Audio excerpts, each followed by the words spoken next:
આ તરફ નડિયાદમાં વિવાદિત 46 દુકાનો તોડી પાડવામાં આવી છે। સરદાર ભુવનની 46 જે દુકાનો હતી જે ગેરકાયદેસર હતી તેને લઈને વિવાદ ચાલી રહ્યો હતો। હાઈકોર્ટની મુદત આખરે પૂર્ણ થતા મહાનગરપાલિકાએ આ દુકાનો તોડી પાડી છે। 22 ડિસેમ્બર સુધી મુદત હતી। પાણી નિકાસ પર આખું શોપિંગ કોમ્પ્લેક્સ બનાવી દેવામાં આવ્યું હતું। 46 દુકાનો ગેરકાયદેસર હતી, આખરે તે તોડી પાડવામાં આવી છે।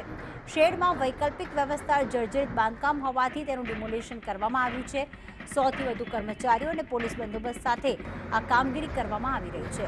બાંધકામ જર્જરિત ન હોવા છતાં તેને તોડી પડાઈ કારણ કે તે ગેરકાયદેસર હતું।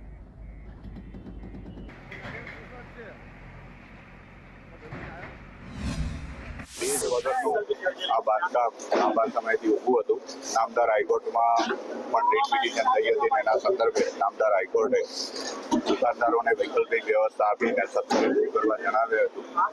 અમે આ દુકાનદારોને વૈકલ્પિક વ્યવસ્થા પણ આપી દીધી છે અને આ જર્જરિત માળખું બજારમાં કોઈ પણ જાનહાની ન થાય અને નાગરિકોની સલામતી જળવાઈ રહે એ હેતુથી જલ્દીથી જલ્દી દૂર કરવું જરૂરી હતું। એના માટે થઈને આજની આ કામગીરી ચાલે છે, જેમાં 10 જેસીબી લગાવીને લોકોને કોઈ જાજી મુશ્કેલી ના પડે અને સત્વરે આપણો ટ્રાફિક ચાલુ થઈ જાય એટલા માટે વહેલી સવારથી આ ડિસ્ટ્રીબ્યુશન કરીને આ જર્જરિત માળખું આ જર્જરિત કે છે સાહેબ, આ જર્જરિત નથી બાંધકામ, બરાબર છે। કોર્ટનો આપણે કન્ટેમ્પ નાખેલો છે, આજે બી કોર્ટ કેસ ચાલુ જ છે। એમાં હજુ કોર્ટે કીધું નથી તોડવાનું છે। આ લોકોએ પોતાની દાદાગીરી મનમાનીથી તોડી પાડ્યું છે અને આ સાહેબ તમે જ બાંધકામ જોઈ શકો છો।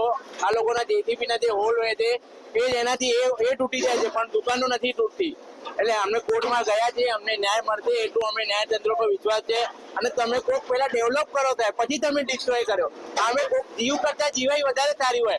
આજે અમારા 6 જણનો પરિવાર છે, અમે શું કર્યું સાહેબ?